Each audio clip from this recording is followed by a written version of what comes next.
Oke, bismillahirrahmanirrahim. Izin dimulai langsung Pak Ibu atau masih menunggu? Mulai aja, Bu. Kami mulai saja, nggih. Mohon izin semuanya. Bismillahirrahmanirrahim. Mohon izin Bapak Ibu dan semua mahasiswa, rekan-rekan dosen, saya mewakili untuk membuka acara pada siang hari ini.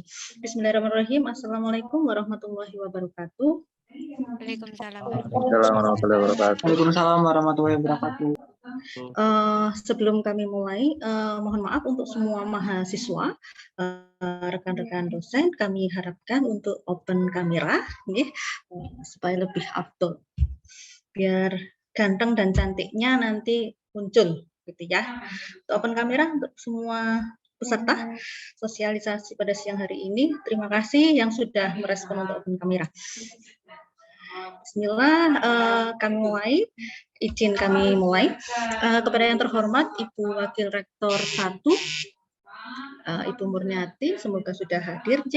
Kemudian yang kami hormati Ketua LPPM, Sekretaris LPPM, Dekan Fakultas Kesehatan, Ketua Komisi Etik Penelitian Kesehatan, rekan-rekan dosen dan mahasiswa yang hadir pada sosialisasi Sistem Informasi Kepengurusan Etik Penelitian Kesehatan secara online pada pagi hari ini.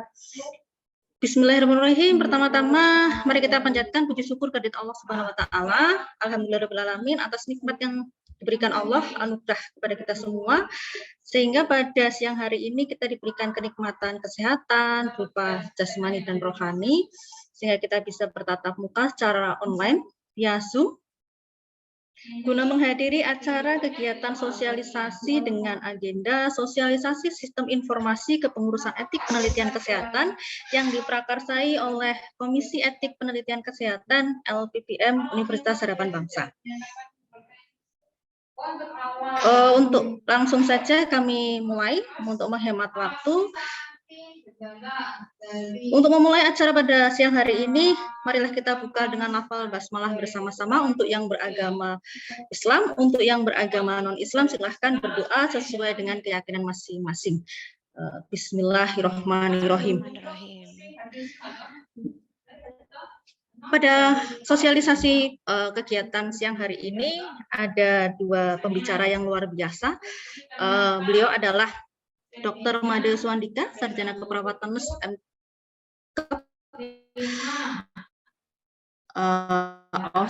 AOCNS RNPHD. Kemudian pembicara yang kedua adalah Bapak Purwono Eskom Mkom.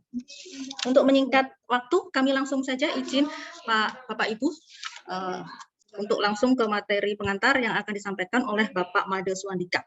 Bapak Made Suandika, Sarjana Keperawatan Nurse MKep AOCNS RNPHD. Mohon maaf Pak Made kalau saya membaca titelnya tidak sesuai, karena mohon maaf saya singkatannya masih merabai.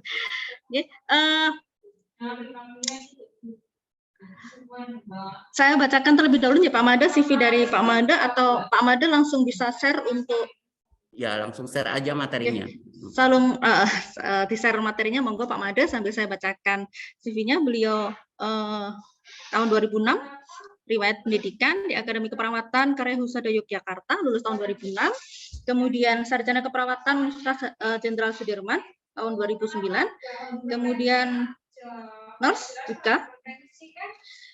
Kemudian di Universitas Jenderal Sudirman nggih Pak Made nggih. Kemudian 2013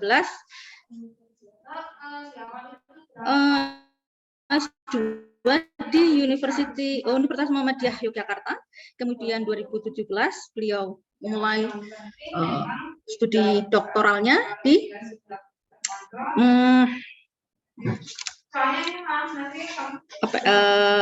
AONCNS-nya itu Advanced Oncology Certificate Clinical Nurse Specialist nih Pak Made nggih, 2017 di Washington DC, Amerika Serikat. Kemudian di tahun 2020 pemerolehan gelar PhD di maaf Pak Made kalau saya salah menyebutkannya, di Changgung University Taiwan nih Pak nggih.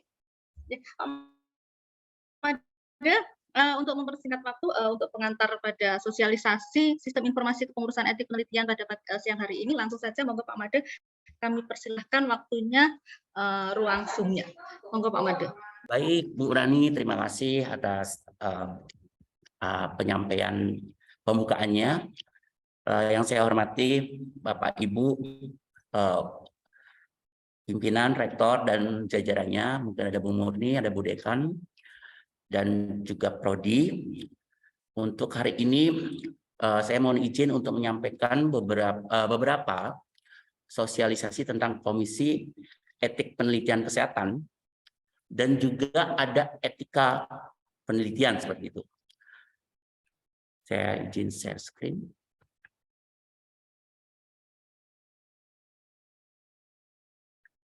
Ini saya.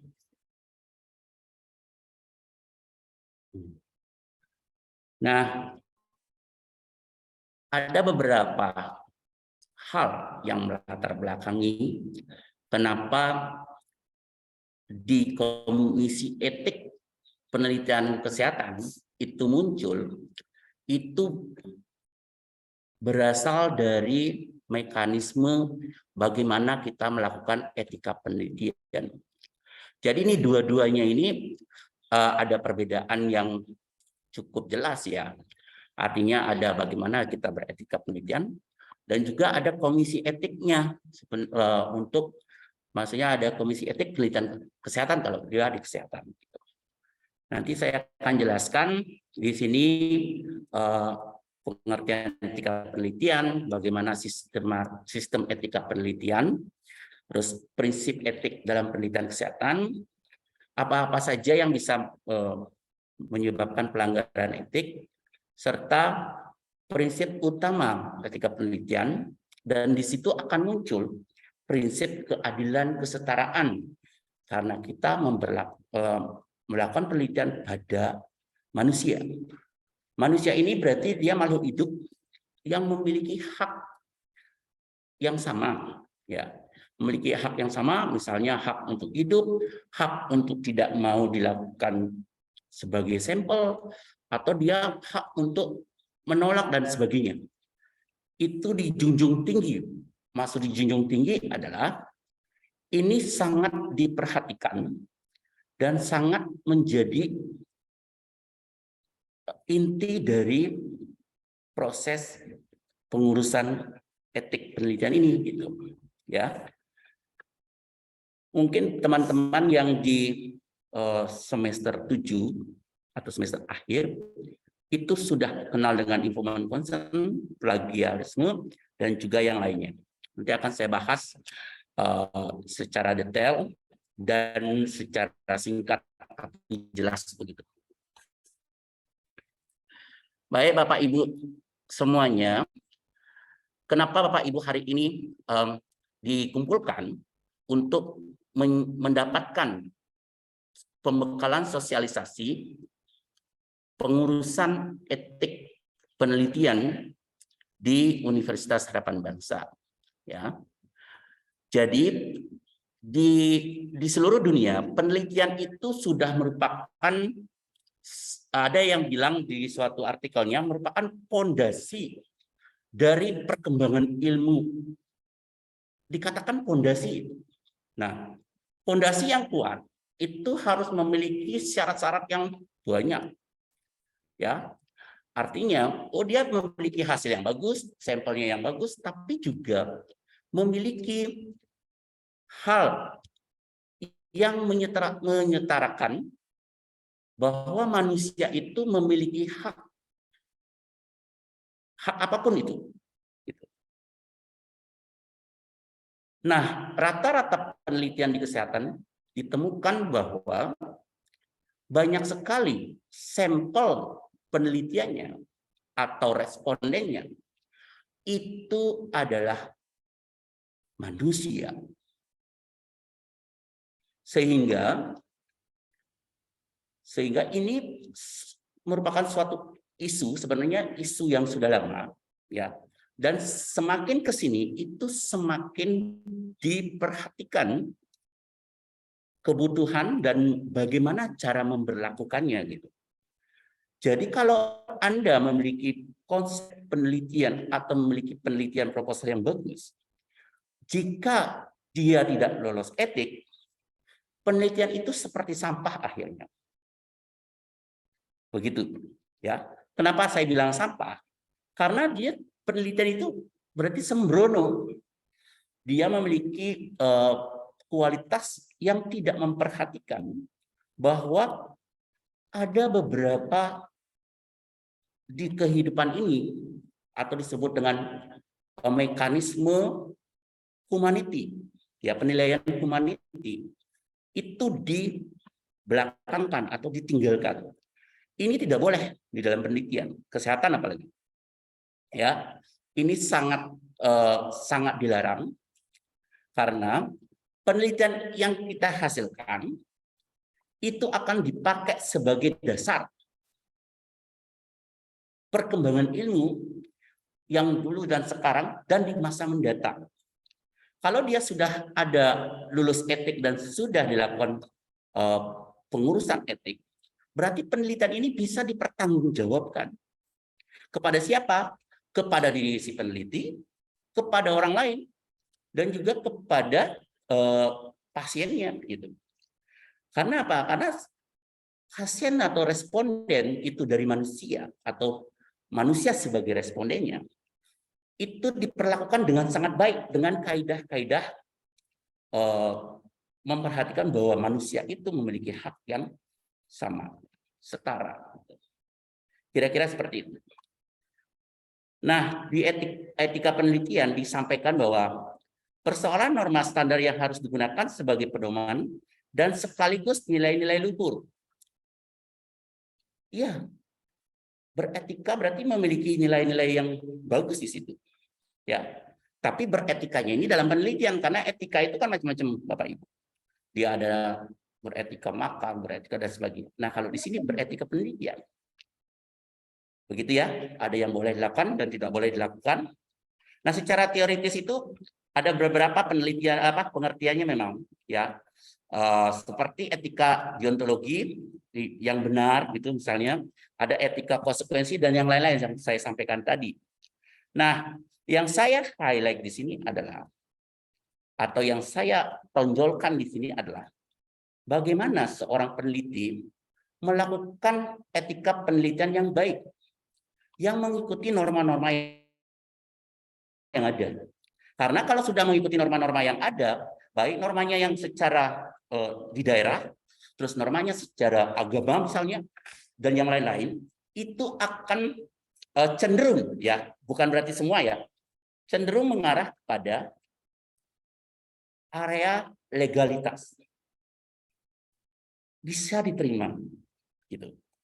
Sama seperti, kamu beretika bagus, berarti kamu bisa diterima di daerah itu. Oh, kamu mau tinggal di mana? Oh, saya mau tinggal di Jawa. Waktu dulu Pak Madi ke Jawa. Nah, itu disampaikan ke saya bahwa saya harus punya etika yang baik, di mana kamu berpijak, disitulah yang dijunjung. Ya. Istilah seperti itu. Sama dengan etika penelitian. Jika penelitianmu itu harus dikatakan baik, kamu harus mengikuti kaidah-kaidah etika penelitian. Atau, kenapa dikatakan seperti itu? Karena yang melakukan penelitian di tingkat pendidikan itu banyak mahasiswa. Tentunya dibantu sama dosen kan. Nah, di situ akan diajarkan bagaimana meneliti yang benar. Bagaimana penelitian ini dengan hasil yang baik. Sehingga generalisasi itu bisa diakui dan dikatakan sesuai standar. Baik Bapak Ibu. Nah, pada slide saya selanjutnya, saya menyampaikan beberapa prinsip dan peraturan dalam pedoman. Ini di sini dikatakan bahwa suatu penelitian itu harus mengikuti peraturan dan pedoman. Pedoman di mana? Antara pedoman di Universitas Harapan Bangsa dengan institusi lain mungkin berbeda penyebutan, tapi secara secara prosentase isi dari komisi etik dan bagaimana cara beretika dalam penelitian itu hampir sama Bapak Ibu. Di Universitas Harapan Bangsa, di sisi lain, iya. Bahkan di dunia. Nah, di dunia juga mengurus dia etik penelitian, ARB namanya. Ya, dia harus melakukan sesuatu yang mempertimbangkan metode penelitian dan sampelnya. Apakah itu membahayakan pasien atau tidak? Apakah ini akan cenderung memperburuk keadaan pasien? Karena pasien itu tidak boleh diberlakukan penelitian jika dia itu akan memperparahnya keadaannya gitu. Ya, ini ada beberapa hal yang harus diperhatikan. Salah satu keselamatan subjek penelitian diutamakan. Kalau penelitiannya itu akhirnya dia menyebabkan misalnya alergi, banyak penelitian yang dihentikan atau tidak diluluskan etiknya. Karena tidak si peneliti ini pada saat dia mengurus etik muncul satu poin misalnya tidak memperhatikan keselamatan pasien. Misalkan rawan etik dia memiliki resiko tinggi, resiko memperparah keadaan. Dia eksperimen tapi eksperimen metodenya salah. Itu mungkin bisa direvisi. Ya. Tapi kalau yang fatal tentang keselamatan subjek penelitian itu tidak diperhatikan dengan baik sesuai kaidahnya, itu pasti tidak lolos etik.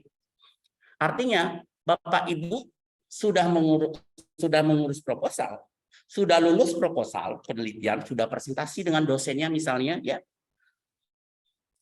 Tapi kalau Bapak Ibu tidak memperhatikan misalnya satu keselamatan subjek penelitian dan itu dikatakan gagal, itu artinya tidak lulus etik dan Bapak Ibu tidak bisa meneliti. Ya. Jadi ada dua punishment di situ. Satu memang tidak boleh meneliti. Yang dua, dia tidak boleh meneliti dulu sampai direvisi dulu. Misalkan ada kalau dari komisi etik ini muncul beberapa yang harus direvisi untuk menyempurnakan. Ya, nanti Pak Made akan jelaskan apa fungsi komisi etik terkait dengan etika penelitian tadi, gitu ya. Nah, seperti di sini subjek berhak mengundurkan diri, keikutsertaan subjek bersifat sukarela, ya. Yang boleh melaksanakan penelitian adalah orang-orang yang sudah berpengalaman. Pak Made, saya kan mahasiswa, saya tidak boleh meneliti, Pak, karena saya belum berpengalaman. Betul, Anda memang tidak boleh meneliti.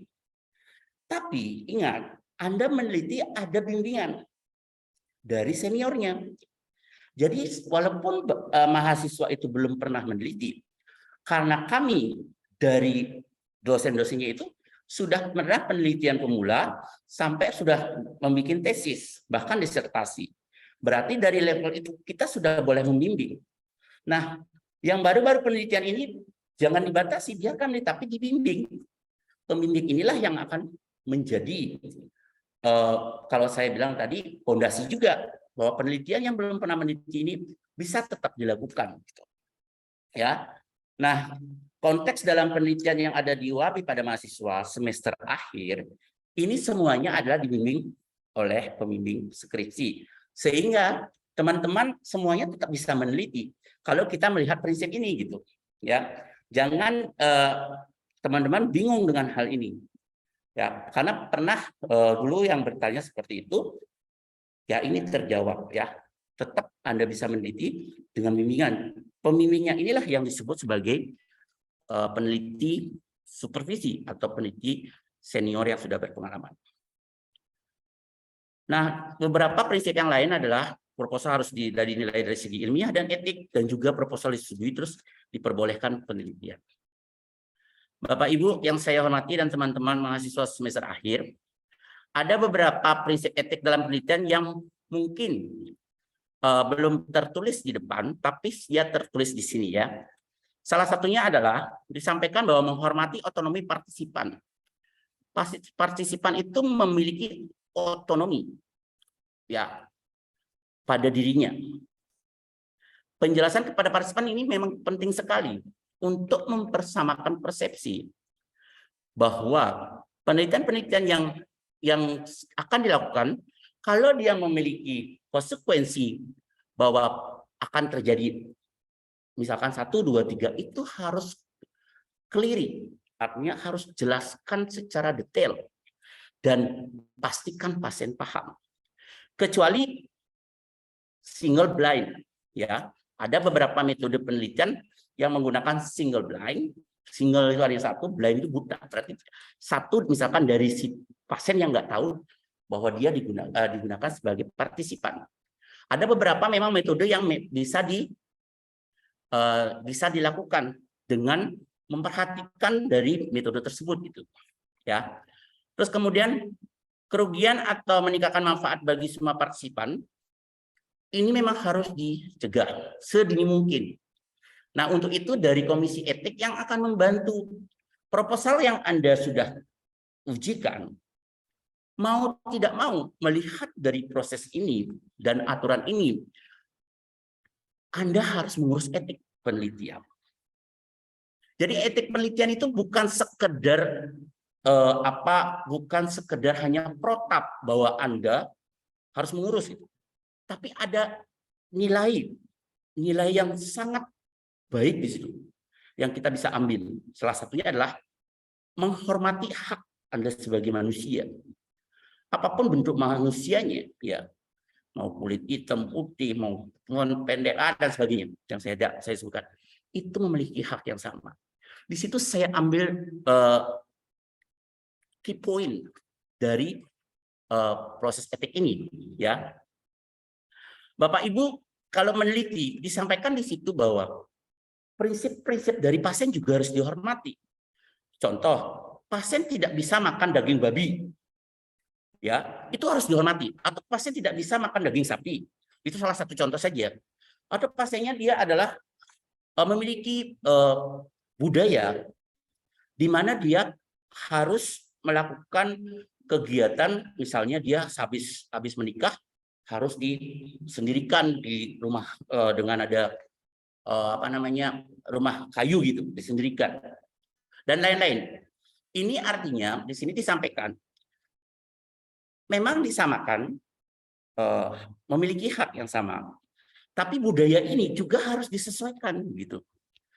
Jangan memaksakan si pasien harus mengikuti budaya tujuan penelitianmu jika secara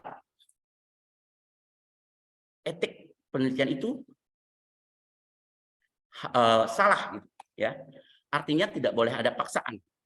Beberapa problema yang ada di saat si pemula peneliti atau sudah peneliti yang berpengalaman terus meneliti, ini muncul hal-hal tersebut yang tadi Pak Madi bilang, sampaikan contohnya, ya. Terus kepribadian orang juga kamu no comment aja, ya, biarkan saja kita amati misalnya, ya. Keluarganya itu tidak boleh dilakukan explore ke privasinya itu jangan dilanggar gitu ya. Terus pastikan keuntungan dan akibat dari penelitian terdistribusi secara seimbang. Terdistribusi secara seimbang ini artinya terdistribusi ke pasien, terdistribusi dengan tujuanmu, terdistribusi dengan metodemu itu secara seimbang. Semuanya memenuhi kaidah-kaidah aturannya. Dikatakanlah dia seimbang. Kalau tidak satu aja dia tidak memenuhi kaidah, itu dikatakan tidak seimbang. Sehingga untuk menimbang itu, ya, kita membutuhkan komisi etik penelitian sebagai correction dari penelitian yang Anda ajukan. Kenapa Pak Madi bilang penelitian yang Anda ajukan? Karena kamu sudah lulus proposal penelitian. Ya. Jadi kalau sudah lulus proposal penelitian disebut proposal ajuan, ya, atau penelitian ajuan gitu. Nah, Bapak Ibu, Pak, saya harus mengurus etik. Ya, harus mengurus etik. Alhamdulillah UHB sudah memiliki komisi etik sendiri. Kenapa Pak Made bilang bersyukur? Karena waktu Pak Made penelitian dulu, waktu UHB belum punya, saya mengurus etik penelitian di kedokteran RSUD Margono Soekarjo. Itu ribet sekali urusan ini, presentasi ke bangsal dan sebagainya. Banyak sekali karena level penelitiannya itu juga memiliki resiko karena Pak Made melakukan akupuntur, ya. Dia mempertimbangkan apa efeknya, itu harus dipresentasikan dan dijelaskan alasannya.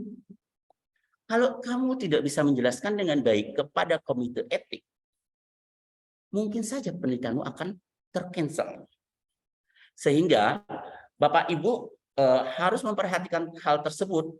Jika bingung tanya pembimbingnya toh, pembimbingnya semuanya saya yakin pembimbing skripsi baik prodi apapun itu sudah memiliki standar, memiliki kemampuan membimbing skripsi yang lebih dari rata-rata.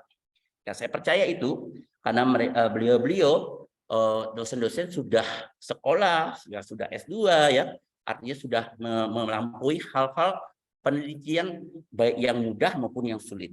Begitu kira-kira. Oke, teman-teman, ada beberapa masalah atau fenomena yang terjadi di proses penelitian. Baik peneliti pemula, bahkan peneliti yang sudah mahir. Kenapa dibilang mahir? Karena dia sudah meneliti banyak dan memunculkan artikel yang luar biasa banyaknya. Penelitiannya bagus-bagus. Nah, ternyata pelanggaran etik itu muncul ada beberapa faktor. Ini harus disampaikan. Artinya, Pak Made ingin kalau kamu melakukan penelitian, ini diperhatikan gitu loh. Nah, disimpulkan di dalam etik penelitian itu bahwa ketidaktahuan peneliti bahwa apa yang dilakukan melanggar etika penelitian. Jadi si peneliti ini tidak tahu, memang benar tidak tahu, atau dia tidak tahu, tidak mau bertanya, atau memang peneliti pemula, misalkan mahasiswa yang semester 7 ini kan peneliti pemula itu tidak tahu, dosennya juga nggak ngerti. Jadi ada beberapa faktor di situ, sehingga kita Komisi Etik akan membantu mengingatkan jika ada hal tersebut. Kita akan clarify, menanyakan, mengklarifikasi ke pembimbing, juga klarifikasi ke peneliti atau ke mahasiswanya lah kasarannya. Di situ diklarifikasi ini maksudnya apa? Apa yang Anda maksud? Kalau Anda tidak mengerti, dari Komisi Etik akan membantu menjelaskan apa yang harus kamu lengkapi, begitu kira-kira. Ya. Kemudian peneliti mengabaikan etika penelitian yang telah diketahui. Jadi ada yang sudah tahu dia salah, dia tidak memenuhi etika penelitian, dia tidak lulus pada Komisi Etik, tidak lulus secara administrasi dan sebagainya, tapi tetap dia melakukan penelitian. Nah, ini yang bahaya ini, ya. Kenapa bahaya? Karena sudah melanggar legalnya, ke pasien juga dilakukan, ini double salahnya. Ya. So, be careful. Tapi ini bukan menakut-nakuti ya, memang ini adalah fenomena yang terjadi. Jadi teman-teman atau mahasiswa, baik yang ahli jenjang maupun yang mahasiswa dari reguler, ini harus benar-benar mengkomunikasikan. Jadi kata kunci untuk biar tidak terjadi pelanggaran etik adalah kamu sebagai peneliti pemula, si pembimbing senior atau pembimbing dari penelitianmu memiliki persepsi yang sama terhadap proposalnya. Kalau Pak Made selalu membiasakan ya, tapi saya masih belajar terus ini. Kalau saya tidak paham sekali isi proposal mahasiswa saya, dan mahasiswa saya suruh mengulang dan dia sudah mengerti dan sepahaman dengan saya tentang pengertian apa, tentang metodenya misalnya, itu baru saya agak tenang. Karena saya selalu ingat pelanggaran etika ini. Gitu loh. Pelanggaran etika penelitian ini. Terus kedua, adanya tekanan misalnya, internal dan eksternal. Internal ya dari mahasiswanya, eksternal adalah, jadwal skripsi sudah lolos nih, sehingga sampelnya dirubah jumlahnya. Nah, ini terjadi fenomena di UHB. Tapi ada juga saya tanya di Yogyakarta juga sama. Di dalam penelitian Bapak Ibu biar tahu, jumlah sampel itu sangat diperhatikan kalau artikel itu mau diterima di jurnal internasional berreputasi. Kalau sampelnya semakin banyak, itu semakin bagus. Artinya semakin mewakili dari hasil penelitiannya, kan? Dari tingkat level sampel. Nah, karena seperti itulah muncul beberapa yang melanggar etik, yang seharusnya populasinya ada 200 dalam 1 tahun misalnya, terus diambil dan sebagainya. Itu memang boleh ya.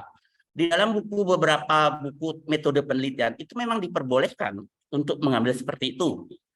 Tapi jangan yang di bawah, dikatakan di situ kalau penelitiannya di bawah 10.000 gitu. Sampling. Nah, mekanisme ini sampai muncul beberapa software seperti G-Power software itu membuatkan bagaimana cara menghitung sampel berdasarkan effect size. Ada beberapa lagi yang lain gitu. Sehingga adanya tekanan internal dan eksternal ini akan bisa teratasi. Ya. Nah, Bapak Ibu, jangan melakukan hal ini ya. Kalau merasa ragu, tanyakan ke pembimbingnya. Ya. Nanti screeningnya ada di komisi etik. Kalau pembimbingnya misalnya udah jalan aja gitu. Kalau kami men-screening, kalau di sana dikatakan dia lolos etik, ya sudah kita loloskan gitu. Ya. Lolos etik itu biasanya rata-rata penelitian yang tidak melakukan intervensi yang memasukkan sesuatu ke pasien. Misalnya dia memberikan obat apa, memberikan terapi apa gitu.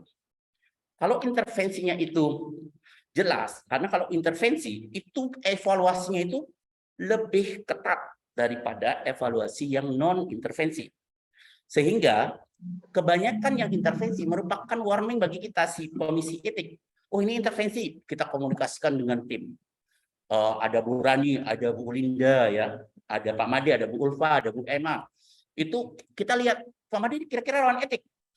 Saya kalau mau bilang dia rawan etik atau tidak, atau kami mengatakan si proposal dia rawan etik atau tidak, saya harus membaca keseluruhan, tidak bisa membaca hanya satu judul, itu nggak bisa. Tapi untuk menyimpulkan cepat, memang dari judul dulu. Kalau seandainya dari judul sudah jelas, di metode harus jelas juga. Mungkin dia memakai mencit atau tipus seperti penelitian farmasi. Mungkin dia sampelnya menggunakan apa, itu harus kita lihat dengan baik. Baru akan muncul kesimpulan.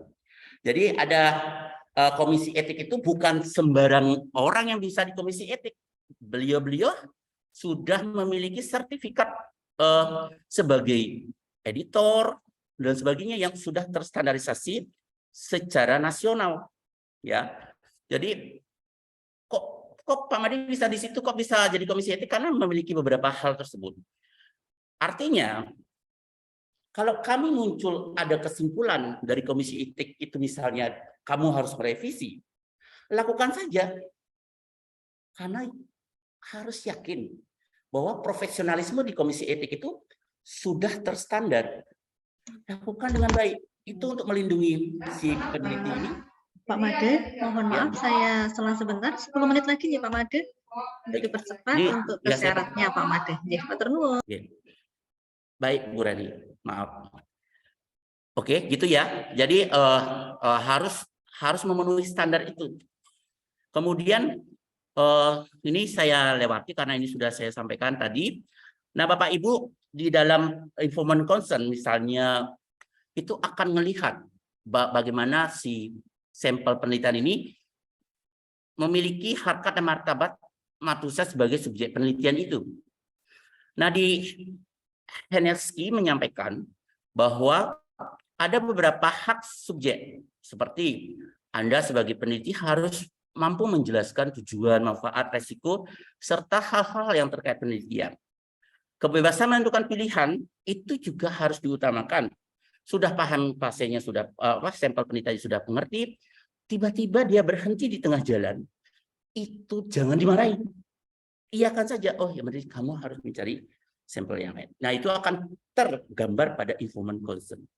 Nanti dipelajari yang apa itu informed consent. Saya rasa waktu bimbingan kamu sudah mendapat, saya lihat sih waktu ujian ada beberapa informed consent yang sudah bagus ya, yang sudah bagus dan saya lihat itu sudah cukup untuk mewakili. Ini ada yang disebut dengan menghormati privasi kerahasiaan, itu yang tadi saya bilang ya. Di sana harus dikasih inisial ya, dalam pasien A, pasien B gitu, atau sampel 1, sampel 2 itu diinisial. Hati-hati mengkode kalau dia dengan nama itu akan kena di etik penelitian dalam proses privasi kerahasiaan. Ada prinsip keadilan dan kesetaraan. Di sini dimunculkan bahwa peluang yang sama bagi subjek penelitian itu digunakan sebagai subjek penelitian. Jadi kalau ada 100 orang mahasiswa, dia ingin diteliti, sampelnya adalah 60. Dari 100 orang itu memiliki hak yang sama, bahwa dia berhak dipilih. Gitu loh. Sehingga kita menggunakan random sampling seperti kocok arisan itu. Dari 100 dipilih 60. Mau yang nggak dipilih, dia tidak akan sakit hati. Karena kita sudah memperhatikan kesetaraan dan keadilan. Diperhitungkan juga dampak positif dan negatif penelitian. Nah, Bapak Ibu, sekarang penelitian itu udah macam-macam ya. Ada penelitian yang review, ada penelitian scoping review, ada dan macam-macam ya, ada kualitatif dan sebagainya. Itu juga harus dilihat apakah ada dampak negatif dan positifnya. Terutama di sini dituliskan terutama adalah penelitian eksperimen. Nah, ini akan muncul di penelitian farmasi, biasanya akan resiko untuk rawan etik itu tinggi sekali di farmasi. Dari perhitungan jumlah sampel saja dia menggunakan 1%, ya. Kita 5% yang dia, karena misalkan kalau obat-obatan itu harus 1%. Artinya kalau 1% itu artinya kalau kita membuat 100 kue, penelitian obat-obatan itu harus yang boleh gosong itu cuma 1. Jadi 99 itu harus benar. Kalau yang non farmasi itu 5% ya. Kalau kamu bikin kue 100 biji, boleh gosong 5. Masih diakui si penelitian itu kualitasnya gitu. 95% dia akan akurat. Bapak Ibu, karena teman-teman juga harus publish. Nah, jadi setelah lulus skripsi, presentasi dari Dewan Penguji, Anda dinyatakan lulus skripsi. Di situ akan muncul Anda harus publish. Nah, di ranah master degree dan juga S3, itu sebelum ujian itu sudah harus diturnitin. Kalau di sini belum diberlakukan untuk sarjana. Tapi untuk S2 itu wajib diberlakukan. Jadi harus dites turnitinya, baru Anda presentasi proposalmu. Kalau turnitimu tinggi, tidak lulus untuk dipresentasikan. Apalagi S3, itu akan diberlakukan dengan sangat baik. Oke, nah di sini ada beberapa skema. Nanti mungkin Pak Ipung yang akan menjelaskan lebih detail karena proses penelitian pengurusan komisi etik itu sudah bisa dilakukan secara online. Nah, kita memiliki SK Rektor nomor UHB ke 1490921 itu muncul SK kepengurusan komisi etik. Jadi kepengurusan komisi etik itu sudah ada di UHB. Nah, tugas kami adalah melaksanakan pengkajian secara baik di bidang penelitiannya, ya, kesehatan meliputi penelitian bidang biomedik dan apapun itu yang sudah ada di sini itu harus memunculkan ethical clearance, ya, atau kelayakan rekomendasi bahwa dia ethical clearance itu bisa dikeluarkan. Dan yang lainnya itu adalah protokol-protokol yang sebelumnya diberikan persetujuan etik. Itu akan muncul di lampiran-lampiran. Nanti akan mungkin nanti Bu Linda bisa menambahkan. Nah, untuk kepengurusan komisi etik KEPK Universitas Harapan Bangsa bisa terlihat di sini, ya. Jadi ada yang ketua dari ini saya, ada sekretaris nanti Bu Linda, kemudian ada kesekretariatan itu ada Bu Rani dan tim penelaah. Tim penelaah ini ada dari bahasa Inggris karena dikatakan untuk mengeluarkan ethical clearance itu harus ditranslate in English. Itu berlaku di Indonesia dan juga di dunia. Ya, tidak menutup kemungkinan artikelmu akan dipublish secara internasional.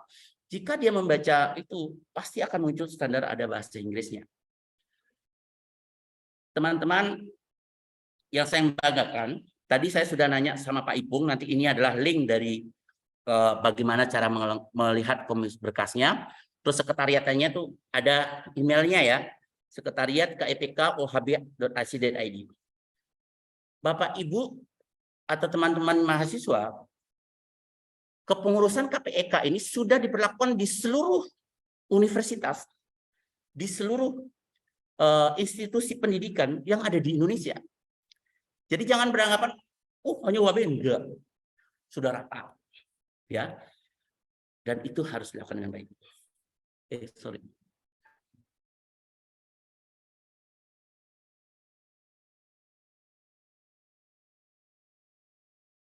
Mungkin itu yang bisa saya sampaikan. Nanti dari teman-teman jika ada pertanyaan mungkin langsung diskusi saja ya. Karena di sini Pak Made lihat, sebentar, seperti kelengkapan pengajuan ethical clearance, EC itu ethical clearance ya. Ini di UHB nanti Bu Linda, jika ada koreksi mohon dikoreksi. Dan pengurusan etika atau ethical clearance di UHB itu ada biayanya, tapi sangat rendah. Dikasih dari yayasan dan juga kepengurusan komisi etik kita memberikan diskon. Kalau dulu kalau orang luar yang mengurus ke sini, karena orang luar juga boleh mengurus etik di UHB. Itu berapa gitu, nanti tolong dijelaskan ya Bu Rani sama Bu. Saya lupa. Setahu saya ada 200, kalau dia penelitinya adalah dosen itu ada berapa gitu. Itu untuk membantu operasional dari komisi etik yang ada di UHB. Baik, demikian yang Pak Made sampaikan. Semoga Bapak Ibu semuanya serta mahasiswa yang lagi mau mengurus etik setelah ujian proposal dinyatakan lulus, itu tidak berhenti dari situ. Kamu harus mengurus etik. Sudah ada surat etik, baru boleh penelitian. Kalau nggak ada surat etik, kamu nggak boleh penelitian. Artinya penelitianmu itu legal. Ya, maksudnya ilegal. Itu sehingga kamu atau Bapak Ibu dan teman-teman akan melakukan prinsip kesalahan yang paling sering muncul. Nah, kalau seperti itu dikatakan gagal melakukan penelitian. Begitu ya. Nanti waktu dan tempat saya kembalikan ke Bu Rani. Silakan kalau ada yang ingin ditanyakan diskusikan. Matur nuwun, selamat siang. Terima kasih Pak Made atas pencerahannya. Bapak Ibu dan Bapak Ibu rekan dosen dan mahasiswa semuanya, mohon izin dan saya mau nitip untuk Bapak Kaprodi, Bapak Ibu Kaprodi yang hadir. Saya tadi sempat lihat ada Bu Asih, ada Pak Galih, ada Bu Arni. Mungkin Putri, Bu Nana ada enggak ya? Atau Bu Wilis kemungkinan? Karena begini Bapak Ibu dan mahasiswa semuanya, selama ini kan kita proses pengajuan etik, awal pengajuan etik yang seperti disampaikan Pak Made, kita berdiri atau disahkan itu dibentuk tahun 2020 ya, dan itu kami etik penelitian Universitas Harapan Bangsa itu bisa dipakai dimanapun karena kami terdaftar di Kementerian Kesehatan RI dan di SIM EPK, SIM KEPK, SIM EPK Kementerian Kesehatan RI itu memang sudah ada UHB, akan tetapi tahun 2020 kita punya banyak kendala nggih Bu Linda nggih, karena sistem 2701 karena sistem dari KEPK Kemenkes RI kita memang sudah masuk, sudah diakui, sudah terdaftar di Kementerian Kesehatan RI, sering servernya sering down, terus kami sedikit curhat saja untuk sebelum masuk ke Pak Ipung, ya. Izin dulu Pak Ipung, saya sedikit curhat supaya nanti Bapak Ibu Kaprodi bisa menyampaikan ke mahasiswanya, karena sistem ini akan kita alihkan ke OJS. Untuk mempermudah kami dalam melakukan proses penelaahan etik penelitian. Jadi ketika di kementerian menggunakan SIM EPK kementerian, kami sering mengalami kendala server down, jadi kami para penelaah termasuk laypersonnya adalah Miss Ani, karena kebetulan yang sudah penelitian sudah melakukan beberapa pelatihan etik untuk layperson dari luar kesehatan, harus ada orang luar yang menjadi penelaah yang bukan dari kesehatan yang menjadi penelaah, dan kebetulan ini adalah Miss Ani dari bahasa Inggris. Miss Ani, salam hai, gitu lama tidak berjumpa. Kita sering telaahnya malam hari, dini hari, jadi kita sering bergadang hanya untuk tahun 2020 dulu untuk menelaah termasuk BMA Bu Lupa waktu itu. Kemudian 2021-2022 kita alihkan Bu Linda ke email KEPK. Ke email KEPK, tetapi banyak hal kelemahannya karena tidak semua mahasiswa ataupun pengaju etik ya yang melakukan pengajuan etik membuka emailnya masing-masing. Jadi kalau sudah mengajukan etik, WA WA-nya ke saya atau Bu Linda yang sering diteror oleh WA mahasiswa ini. Ngajukannya hari Senin, hari Rabu minta surat keluar. Waduh, gitu kan.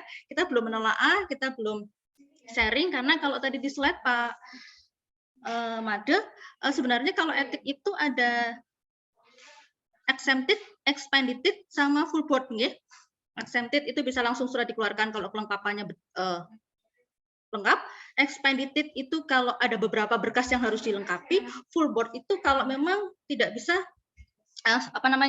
ditelaah secara tata tulis, ya. Harus biasanya kalau full board pasien pengaju akan presentasi di komite etik dan penelaahannya 5. Jadi kalau banyak penelaah 5 penelaah itu, kalau suratnya ngajukan sekarang, minta suratnya minggu besok harus jadi, ya enggak bisa, ya. Jadi untuk mempermudah, karena kemarin banyak pengajuan etik yang mohon maaf mendadak karena ya mungkin kurangnya pemahaman terkait penelitian etik, yang terutama yang subjeknya adalah manusia dan hewan. Jadi mungkin mengajukannya setelah sadar-sadar setelah mau publish jurnal, harus ada surat etik begitu, Nah akhirnya kami ngobrol-ngobrol curhat begitu, ya. Akhirnya difasilitasi oleh Pak Ipung, ya, masternya OJS yang akan memberikan materi atau terkait tentang bagaimana sih pengajuan etik yang sekarang melalui OJS, Pak Ipung, supaya akan lebih memudahkan. Jadi kami izin, mohon maaf Bapak Ibu Kaprodi, Bu Dekan, Bu Warek, Pak, izin untuk menyampaikan bahwa setelah ini, jadi memang beberapa pengajuan yang sudah mahasiswa ajukan via email akan kami telaah via email habis pada hari ini. Setelah hari ini seterusnya pengajuan mohon maaf lewat OJS yang akan kami layani. Jadi setelah besok hari, karena kita sudah sosialisasi, maka besok, misalnya besok ada hari ada pengaju, itu harus tetap melalui OJS. Yang via email akan kami abaikan. Karena yang via email yang akan kami lakukan telaah maksimal yang hari ini. Kalau setelah itu ya kita lewat OJS. Nanti bagaimana sistematika pengajuan etik penelitian lewat OJS nanti akan disampaikan oleh pembicara kita yang kedua, Bapak Purwono, sarjana komunikasi, magister komunikasi, ini masternya OJS, panggilannya Pak Ipung, panggilan sayangnya Pak Ipung, nama lengkapnya Pak Purwono, begitu Pak Ipung. Jadi ini kami panel saja Pak Ipung. Jadi untuk yang akan bertanya kepada Pak Made atau Pak Ipung, kami simpan dulu, atau mungkin nanti akan disampaikan setelah pemaparan dari Pak Ipung. Jadi nanti ada beberapa tahapan, termasuk syarat-syarat etik, bagaimana pengajuan, apa yang harus diketik kalau buka OJS itu harus bagaimana, cara mengajukannya bagaimana, harus melampirkan syarat-syaratnya bagaimana, nanti mohon untuk diperjelas nih Pak Ipung, karena biasanya, mohon maaf ini kalau untuk mahasiswa ada kadang-kala kalau mengajukan email itu, syarat via email, pengajuan berkas itu satu-satu Pak Ipung, tidak dalam satu folder, jadi bisa jadi kita menerima dengan nama yang sama, misalnya siapa misalnya dari Mbak Anik nih, dari Mbak Anik itu masuk email 10 karena syaratnya 10, emailnya 10 masuk. Jadi kan hal-hal seperti itu yang nanti kita kalau via OJS pun harus memilah. Jadi harapannya sakit. Pak Ipung, sampun sudah siap sebelumnya saya perkenalkan dulu, beliau adalah sekretaris LPPM Universitas Harapan Bangsa. Beliau adalah masternya OJS di Universitas Harapan Bangsa. Pak Purwono, sarjana komunikasi, magister komunikasi. Riwayat pendidikan kemauan ya Pak yang saya bacakan. S1-nya sistem informasi, S1 di program jurusan sistem informasi di Stikom, Stikom Yosudarso Purwokerto, kemudian teknik informatika di Universitas Ahmad Dahlan Yogyakarta, kemudian profesi keinsinyuran. Ternyata Pak Ipung itu profesi ya Pak, tidak hanya kesehatan yang punya profesi kesehatan ya, perawat, nurse, farmasi, apoteker, ternyata di sistem informasi itu ada profesi informasi ya Pak, keinsinyuran yang kita sebut di Universitas Lambung Mangkurat ya Pak. Jadi, Pak Ipung, untuk menyingkat waktu, kami persilakan untuk mempresentasikan atau memberikan penjelasan terkait alur pengajuan etik penelitian via OJS yang terbaru. Monggo Pak Ipung. Terima kasih Bu Rani atas waktu yang sudah diberikan.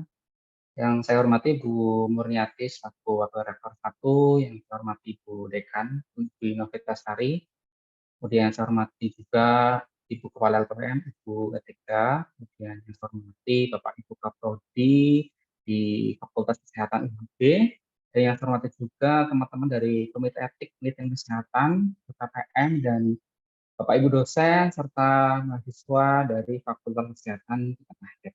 Nah, di sini Pak Made sudah menyampaikan ya panjang detail gitu terkait dengan apa sih etik kesehatan, bagaimana sebuah penelitian kesehatan itu harus ada etiknya, ya ada surat pernyataan etiknya. Nah, untuk proses pengajuan etik yang sekarang ya Pak Ibu semua dan adik-adik mahasiswa yang akan mengurus tugas akhirnya membuat penelitian harus melalui sistem informasi yang sudah LPPM sediakan. Dan mungkin saya langsung share screen saja ya, Bu Rani dan teman-teman ya. Di share screen, apakah suara saya jelas, Bapak Ibu? Jelas, Pak. Oke, apakah sudah terlihat ininya, situsnya? Sudah. Oke. Oke. Ya, jadi untuk Bapak Ibu dosen dan teman-teman mahasiswa semua, sistem informasi penelitian kesehatan sekarang bisa diakses secara online dengan mengetikkan alamat ini ya, komite.lppm.uhb.ac.id /indeks.php /EPK ya. Seperti ini aja bisa. Ataupun misalnya jadi kepanjangan ya Bapak Ibu dan teman-teman saya tinggal pilih komite.lppm.uhb.ac.id di enter saja, nanti pilih yang ini yang etik penelitian kesehatan, ini tinggal diklik saja. Karena kita juga nanti untuk kepengurusan HKI dan UHB Press ya penerbitan buku juga akan melalui peer review semua, yaitu menggunakan OJS sehingga tersistem dalam satu data yang sama, tidak mentar-mentar datanya yang bingung ya. Sekarang semuanya tersistem dalam satu tempat di komite.lppm.uhb.ac.id.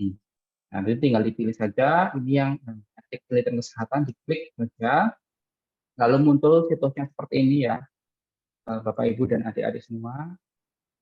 Kemudian di sini kalau kita scroll ke bawah, sudah ada infografis terkait alur pengajuan etik penelitian kesehatan di lingkungan UHB. Apa saja syarat yang harus disediakan? 1. Surat permohonan etik dan surat pernyataan ketua mematuhi etik dari LPPM. Nah, untuk dua dokumen ini ya bisa di-download template-nya di bagian kanan kalau dari saya. Ini ada template surat pernyataan ketua peneliti dan juga template permohonan etik. Nah, diklik saja biar lebih mudah, kita klik kanan, open link in new tab. Ini untuk pernyataan ketua peneliti ya, dalam bentuk Google dokumen. Nah, di sini Bapak Ibu ataupun teman-teman semua bisa mendownloadnya dengan cara memilih file kemudian download ya dalam bentuk Microsoft Word ya sini ya, formatnya jangan RTF ataupun yang lain tapi yang paling angkat aja dokumen ya download. Kemudian yang kedua template permohonan etik di open link in new tab juga, dan ini juga di download kembali ini. Nah, kita download ada 2 file. Kemudian karena untuk mempersingkat waktu ya tidak bolak-balik ke LPPM ya, kemudian bolak-balik WA ke operator LPPM, jadi teman-teman silakan isi sendiri ya. Nah, di sini saya buka yang pertama contohnya ketua peneliti ya, ternyata ini untuk ketua peneliti ya memasukkan nama ya, namanya siapa, nama penelitinya, peneliti utamanya, kemudian NIK ya, NIK ataupun NIM ya, ini tergantung dari apakah yang meneliti peneliti utamanya itu dosen ataupun mahasiswa, ini tinggal disesuaikan saja. Kemudian kalau di bahasa NIK ganti NIM ya Bu Linda ya, Bu Rani, NIK-nya. Halo? Kalau mahasiswa NIM kemauan Bapak? NIM ya. Nah, jadi kalau NIM mahasiswa aja, Pak. NIM. Kalau misalkan dari dosen, bisa NIK. Berarti Di sini kita isi ya nama dan NIM atau NIK ya, tergantung dari peneliti utama atau peneliti pertamanya itu siapa. Nah, kemudian titik-titik ini kita isi dengan judul penelitian yang sudah disetujui oleh dosen pembimbing 1 dan dosen pembimbing 2. Jadi kalau dosen ya tinggal masukkan judul saja itu untuk kita, jadi ketikkan dulu judulnya sudah di-ACC oleh pembimbing 1 dan pembimbing 2. Ya, kemudian di sini diisi ya, di sini memasukkan tanda tangan peneliti ya, tanda tangan penelitinya di sini. Kalau sudah di-save ya, untuk tab dari LPPM yang ditandatangani oleh ketua LPPM yaitu Bu Etika Dewi Tahanungrum, itu nanti akan dikirim via WA saja ke operator khusus untuk 2 dokumen ini. Jadi pastikan teman-teman semua mengisikan nama, NIM atau NIK dan judul serta tanda tangan digitalnya di sini. Disimpan dulu ya, disimpan. Kemudian kita buka yang nomor 2 ya, yang permohonan etik di sini. Ya. Di sini untuk nomor suratnya ini dikosongi saja karena ini yang mengisi harus dari pihak LPPM, ya, harus diisi oleh LPPM. Jadi tidak bisa memberikan nomor sendiri. Karena kalau nomornya nanti tidak masuk pada tidak sesuai nomornya, maka permohonan ini akan ditolak oleh komite ya, karena komite akan meneliti nomor suratnya itu apakah benar dikeluarkan oleh LPPM. Nah, di sini yang perlu diisi adalah nama ya, ini nama, kemudian NIM atau NIK dan juga judul penelitian, kemudian ada tanda tangan dari peneliti itu. Kemudian kedua dokumen tadi yaitu permohonan etik penelitian dan pernyataan ketua peneliti disimpan ya, disimpan. Jadi kalau biar mempermudahnya, kita sediakan satu folder yaitu dokumen etik ini. Jadi semua dokumen tadi dibikin Microsoft Word semua, Word-nya ya, 2 dokumen tadi yang di sini ya, nah, ini di-download, diisi semua, ini juga diisi semua, kemudian dikirim suratnya ke LPPM ya. Operatornya saat ini adalah Mbak Nur Ivana. Jadi teman-teman mengirimkan terlebih dahulu 2 file Word ini, ya, file pernyataan ketua peneliti dan template permohonan etiknya ke Mbak Ivana. Diklik saja, nih, diklik, nanti dia akan mengarahkan ke WhatsApp-nya Mbak Ivana. Nah, sini ya, jadi dia akan mengirimkan meminta 2 ini ya, 2 file masih dokumen ya, Word ya. Jadi bukan PDF ya, karena dari LPPM harus mengetikkan nomor surat dan juga sampel dari ketua LPPM. Tinggal di continue chat saja, nanti Mbak Ivana akan merespon meminta pernyataan ketua peneliti dan juga permohonan etik dalam bentuk Microsoft Word ya. Tolong jangan bentuk PDF. Nah, setelah Mbak Ivana memprosesnya dan memberikan nomor surat serta memberikan sampel dari LPPM ya, dari ketua LPPM, maka akan dibalas kembali nomor yang sudah mengirimkan ya ketua penelitinya. Jadi ketua peneliti sekarang sudah memiliki 2 buah file PDF ya, 2 buah file PDF yaitu PDF permohonan etik dan juga PDF pernyataan ketua peneliti yang masing-masing sudah ditandatangani oleh pihak LPPM. Kemudian teman-teman siapkan dalam satu folder seperti ini ya, ada folder berisi syarat-syarat yang harus dimajukan ke komite penelitian. Sekarang kembali lagi ke sini, ke website utama ya. Jadi sudah melengkapi ini, kita lihat kembali yang harus dilengkapi apa lagi? Yang harus dilengkapi ya. Tadi surat permohonan etik dan surat pernyataan sudah dikirimkan di LPPM dan LPPM respon dengan mengirimkan file PDF yang sudah ditandatangani dan diberikan sampel resmi dari LPPM. Ya, Bapak Ibu ataupun teman-teman mahasiswa semua sudah menyimpannya dalam satu folder. Kemudian syarat kedua atau ketiga adalah bukti transfer ya. Kemana transfernya? Ke rekening LPPM UHB. Nah, di sini sudah disediakan nomor rekeningnya. Ya, untuk mahasiswa sebesar 75.000 dan untuk dosen adalah 100.000.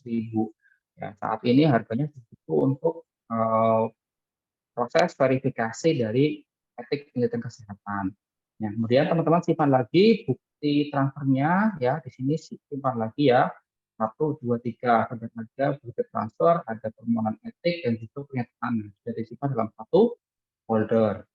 Nah, kemudian yang diminta selanjutnya dari komite etik adalah CV peneliti utama dan juga CV anggota peneliti. Nah, karena mahasiswa yaitu anggota penelitinya adalah pembimbing 1 dan juga pembimbing 2. Ya, jadi peneliti utama CV-nya adalah teman-teman sendiri ya sebagai peneliti utama, mahasiswa ataupun dosen dan juga anggota peneliti ya. Kalau mahasiswa berarti anggota penelitinya adalah pembimbing 1 dan pembimbing 2. CV-nya bagaimana? CV yang memuat dari nama lengkap, alamat, buat tanggal lahir, ya, pendidikan, dan saya pengalaman dan sebagainya. Nah, CV-nya itu juga ada standarnya nanti dikasih oleh pembimbing. Biasanya sudah memiliki CV dan itu tinggal diikuti saja format resmi dari CV penelitinya. Ya. CV-nya disimpan lagi. Ini ya, CV-nya. Terus selanjutnya apa yang diminta oleh komite etik? Yaitu lembar pengesahan proposal yang sudah ditandatangani. Ya, jadi untuk teman-teman mahasiswa yang sedang melakukan penelitian ataupun tugas akhir, yaitu ada lembar pengesahan proposal, prop ya, setelah melakukan seminar proposal ada lembar pengesahan proposal. Nah, itu harus dilampirkan juga. Pastikan sudah ada tanda tangan pembimbing 1 dan pembimbing 2. Karena kalau tidak ada tanda tangannya dianggap tidak valid ya pengajuan etiknya. Lalu lembar pengesahan disimpan lagi ya dalam satu folder yang di sini simpan dalam bentuk PDF lembar pengesahannya, dan selanjutnya yang dibutuhkan adalah formulir informasi pada responden dan juga formulir informed consent. Ini juga biasanya sudah satu paket ya, kalau teman-teman melakukan penelitian itu sudah satu paket dan itu juga dilampirkan ya, simpan lagi dalam satu folder instrumen penelitian dan sebagainya. Kemudian instrumen penelitiannya juga dilampirkan. Jadi dalam satu folder berisi ini ya semua syarat-syarat yang harus diunggah ke website komite kesehatan, etik dan kesehatan. Lalu juga teman-teman memiliki sponsor ya juga boleh dilampirkan. Ini yang paling penting ya teman-teman peneliti semua. Karena kalau tidak dilengkapi satu, ya proses pengajuan etik juga akan semakin lama. Nah, teman-teman menghendaki prosesnya itu cepat.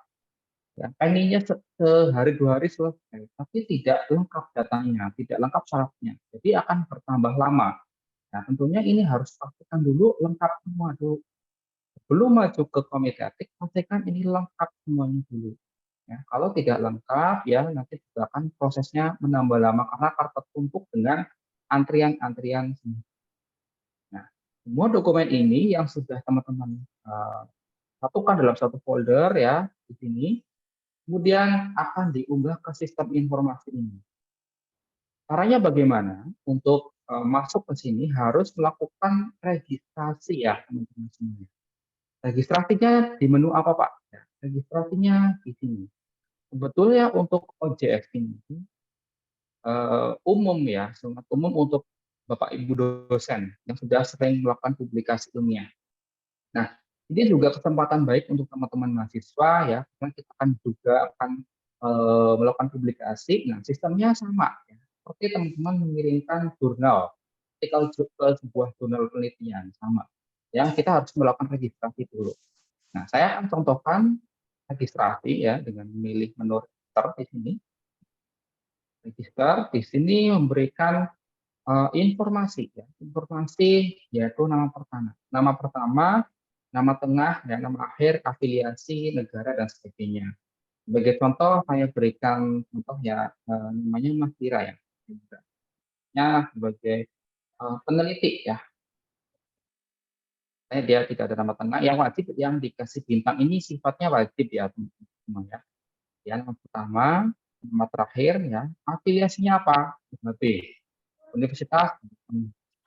Lalu untuk negaranya yaitu Indonesia ya. Misalnya Indonesia di sini.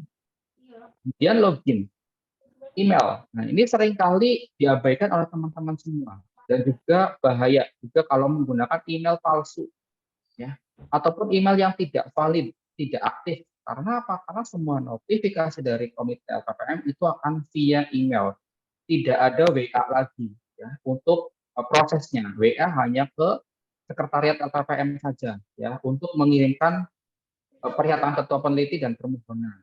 Tapi untuk selanjutnya untuk komite etik itu tidak ada meneror lagi ya, kalau kata Bu Rani tadi meneror pagi siang malam di WA mahasiswa itu tidak ada. Semuanya akan dipantau lewat situs ini ya, situs komite lppm.uhb/id EPK yang tidak ada lagi WA lagi kepada pengurus etik ya, tidak ada. Nah, pastikan menggunakan email aktif ya di sini.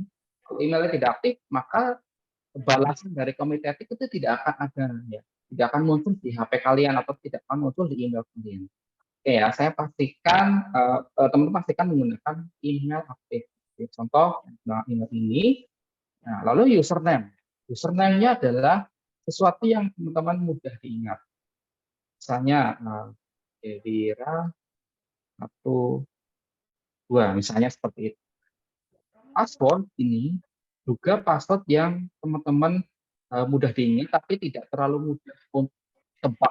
Karena kalau terlalu mudah ditebak misalnya tanggal lahir ataupun 1, 2, 3, 4, 5, 6 atau ABC itu berbahaya ya. Tapi takutnya ada yang menyalahgunakan email ini ataupun akun ini. Mohon maaf untuk yang masih bocor suaranya, tolong di skip dulu ya. Tolong Linda ataupun Berani melakukan mute ya. Nah, passwordnya isi saja dengan password yang sekiranya mudah ya, tapi sedikit tidak mudah ditebak ya. Kemudian bukan lagi ini tidak perlu dicentang, tidak perlu ini ya, maksudnya ke reviewer ya. Jadi bukan ranahnya teman-teman yang melakukan review. Ya, sudah dimasukkan nama pertama, akhir, afiliasi, ya, email aktifnya. Ini kan email aktif ya teman-teman ya, saya ingatkan lagi emailnya harus aktif. Lalu masukkan username, password, dan juga repeat password-nya. Lalu klik register. Nah, kalau muncul seperti ini ya, jadi emailnya sudah terdaftar ya teman-teman. Kalau muncul seperti ini. Jadi kita harus ganti email. Contohnya apa ya? Belum. Ya,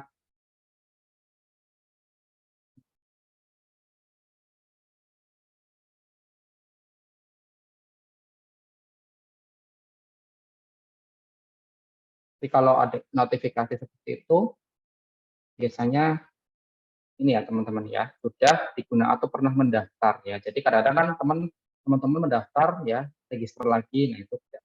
Ya, jadi karena satu email itu juga bisa dipakai untuk satu. Nah, kalau yang emailnya benar, ya, maka masuk ke sini ya, registration complete, ya, registration complete. Untuk mendaftarkan etik penelitian kesehatan bisa memilih ini menu ya, make menu submission. Tapi menu ini hanya muncul satu kali setelah pendaftaran. Jadi teman-teman langsung ke sini aja di halaman profilnya, ya pilih dashboard. Nah di sini berarti halaman kosong ya, titik kosong, belum ada pendaftaran etik penelitian kesehatan apapun, belum ada ya. Nah, untuk ibu dosen atau bapak ibu dosen mungkin tetap biasa menggunakan OJF ya, mudah saja ya, pilih new submission. Di sini teman-teman bisa melihat ya, ada view profile di sini. Nah, di sini ada role ya, role-nya adalah pastikan sudah ada author. Teman sudah jadi author ini. Author ya. Nah, kembali lagi ke submission. Teman-teman kalau lupa password nanti tinggal ganti passwordnya bisa. Submission. Untuk mengirimkan tadi ya, sekarang kita kembali ke sini ya. Ini adalah folder yang berisi semua syarat ya, semua syarat dari komite etik yang disiapkan. Saya sudah menyiapkannya dalam satu folder ya. Di sini di assign ya, di sini tinggal pilih new submission. Pilih new submission. Pastikan ini dicentang semua. Ya. Lalu komen for the editornya diabaikan saja, tidak apa-apa, ataupun misalnya mau memberikan intro ya silakan, tapi di kosongan ini tidak apa-apa ya. Lalu pilih save and continue. upload submission file. Jadi kita siapkan tadi ya folder yang ini ya, siapkan yang ini. Lalu kita pilih yang artikel text ya ini, lalu pilih upload file. Sekarang kita upload semuanya ya di sini ya. Kita upload satu ya, pernyataan ketua peneliti. Upload di sini ya. Sudah ya, ketua peneliti ya. Lalu continue, kita continue lagi. Nah, karena banyak ya di sini, jadi kita pilih add another file di sini. Jadi kita akan mengunggah file yang kedua. Sama ya, teks lagi, kita upload lagi yang file yang kedua. Kemudian kita unggah. Oke, ini ya, pilih yang this is not a revision. Oleh continue lagi, continue ya. Sekarang udah ada dua ya. Sekarang kalau kalian lihat di belakang layar sudah ada muncul dua file ini ya. Lalu pilih add lagi ya. Ini this is not a revision. Di sini pilih artikel teks lagi. Upload yang ketiga, pengesahan seminar ataukah bukti transfer dulu ya. Bukti transfer kita continue. Nah, ini udah tambah 3. Misalnya kalian kesalah kepencet nih. Duh, lupa nih udah baru 3, Pak. Saya lupa ya. Harusnya kan masih ada nih beberapa. Lupa tuh gimana? Masih di tahap ini teman-teman masih bisa mengunggahnya ya. Di sini ada upload file. Ya, sini. Nah, pilih lagi artikel teks, cari yang keempat. Ini pengesahan kita unggah, kita continue lagi, continue ya. Tambah lagi, kemudian cari yang instrumen tadi ya. Oke, continue lagi, complete ya 1.45. Tinggal berapa? Kurang 2, berarti tinggal CV ya. CV-nya belum kelewat, upload lagi. Ya, kita cari yang CV-nya. Oke, complete. Sekarang complete. Sekarang semua persyaratannya sudah diunggah. Semua persyaratan sudah diunggah dalam satu waktu ya. Kalau tadi Bu Radi, kalau email misalnya si A itu meng-email bolak-balik persyaratannya, nah, itu kan pasti kan numpuk-numpuk ya. Tapi kalau di sini kita cukup dalam satu waktu ya. Waktu mengunggah semuanya. Sebelum kalian mengeklik save and continue di sini, pastikan kembali, dicek lagi, filenya sudah lengkap atau belum. Sudah ada semua atau belum, sesuai dengan alur yang tadi disyaratkan ya. Ini ya, ini. Ini sudah centang, udah ada, ini sudah ada atau belum, ini sudah ada atau belum, ini sudah ada atau belum ya, dicek satu-satu nih. Jangan sampai kelewat ya. Kalau kelewat satu, maka proses pengurusannya nambah 1 hari. Karena akan turun lagi ke antrian berikutnya. Kan tidak mau seperti itu ya. Sedangkan kalau saya di pengelola jurnal ilmiah, untuk dunia kesehatan Viva Medica contohnya, saya selalu meminta mana surat etiknya. Jadi itu harus dilampirkan. Dan proses pengurusan etik kan tidak lama, tidak cepat ya teman-teman. Membutuhkan waktu kurang lebih seminggu sampai 10 hari kerja. Nah, oleh karena itu teman-teman sebelum mengeklik ini, save and continue, lengkapi semua. Pastikan sudah ada semua. Setelah dirasa sudah oke, bukan dirasa ya, sudah dipastikan, jangan dirasa tapi dipastikan sudah lengkap. Oke Pak, saya kayaknya sudah lengkap deh, sudah cukup nih, saya akan maju. Oke, save and continue. Oh ya, sebelum save continue juga pastikan filenya file yang benar. Jangan sampai salah file, jangan sampai salah ringan file. Tulisannya instrumen penelitian, tapi isinya bukan instrumen penelitian. Misalnya apa gitu, beda isinya. Ataupun file yang korup ya, dokumennya tidak bisa dibuka. Nah, ini hati-hati juga ya teman-teman. Ini kan filenya benar-benar file yang benar, namanya benar, bisa dibuka, tidak korup, ya, sehingga nanti proses di komputernya juga tidak lama. Ini Bu Linda, Bu Rani, Miss Aning, Pak Made, Bu Emma, Bu Ulfa itu ngeceknya benar. Oh ini benar, ini filenya sama, ini autor ini benar. Oke ya, sudah dipastikan oke, kita klik save and continue. Enter metadata. Title, ini adalah judul penelitian. Ya. Bukan judul penelitian. Judul artikel ya, judul artikel penelitian yang akan diteliti. Nah, ini judul penelitian yang sudah disetujui oleh dosen pembimbing. Lalu subtitle ini opsi. Ketika kadang-kadang kita menemukan sebuah penelitian ada yang subtitle-nya ya. Jadi kasus apa di mana misalnya. Lalu abstraknya. Teman-teman harus membuat sebuah abstraknya. Abstrak dari penelitian itu seperti apa?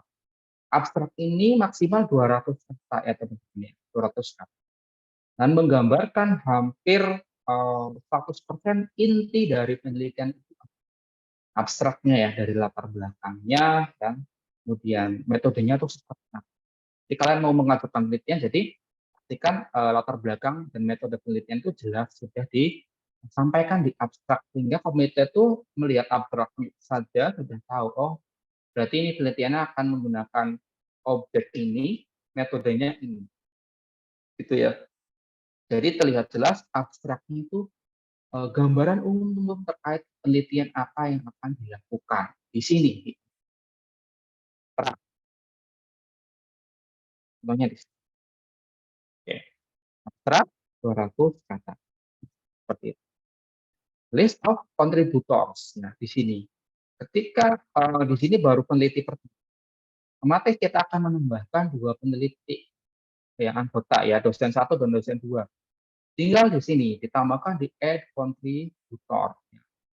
Ya, middle name-nya apa, ya last name. Lalu kontaknya itu emailnya peneliti kedua, negara Indonesia, afiliasinya apa, lalu kita klik jadi autornya, lalu save.